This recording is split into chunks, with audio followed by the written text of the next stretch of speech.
Listen, potential does not exist. Hey lovers, welcome back to my channel. I'm Yari Allure, and today we're going to talk about how to stop being irresponsible when you're choosing a mate. Okay, now on the surface it might sound like, oh, of course, I'm going to, choose the best mate. But really, you really have to think about who it is that you're sleeping with, right? In order to have a child with someone, you only have to sleep with them. That's it. There's no other requirements. There's no other qualifications. There's no other restrictions that's put on it, right? So you really have to just take a step back.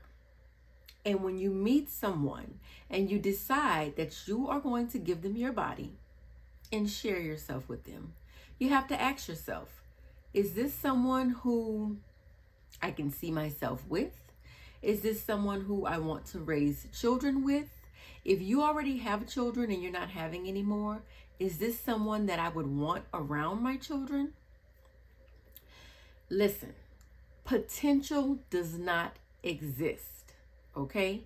You might meet a guy and he's not in the place that he needs to be, and you feel like, well, he has a lot of potential. He's a good guy. He could do something with himself. Well, I actually heard a quote about potential, and it stuck with me because it is so damn true, right? And the quote is, when you look at a guy, you don't see his potential. You see what you would do if you were him. That's true. That's true, because you'll be thinking, oh, well, yeah, he could just, start a business. He could just do this. He could just do that. He could be the manager of that company. He could be, no. You might do that if you were in his shoes, but you cannot put that potential on a mate. You cannot, okay? You have to look at the person that you're with for who they are, as they are. And you have to ask yourself, is this someone that I would want to have children with? Is this someone that I can share my spirituality with? Right? Does this man feed you spiritually? Does this woman feed you spiritually? We have a spiritual aspect of ourselves. And even though we're not always tapped into that, it comes a point in life where we need to tap into that. And you want to have a mate who is on your level, right? Someone who challenges you, someone who supports you, encourages you. You don't want to just have a person just to say you have a person, right? You want to have someone who can actually help you grow to the next level. I really think that we as a whole society need to stop being irresponsible when we choose our mate. So yeah, I just wanted to drop by real quick and put that out there. Really quick video just to let you know, hey, just think about it.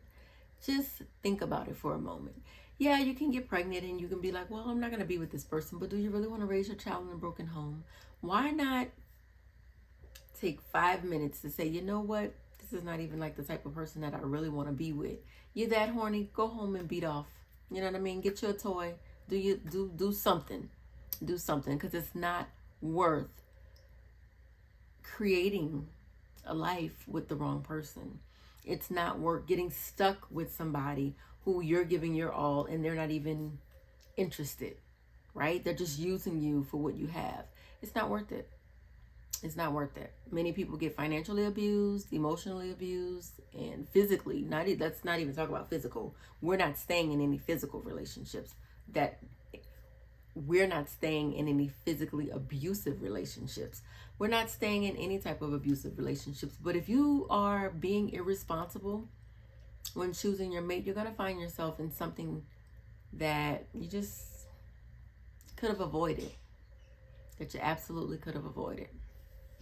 So I love you guys. I just wanted to reach out, say that real quick to all my lovers. We love ourselves first. That's the whole lovers thing. We love ourselves first, and then we can pour into others. So Stop being irresponsible when you're choosing a mate. Okay? And I'll see you guys next week.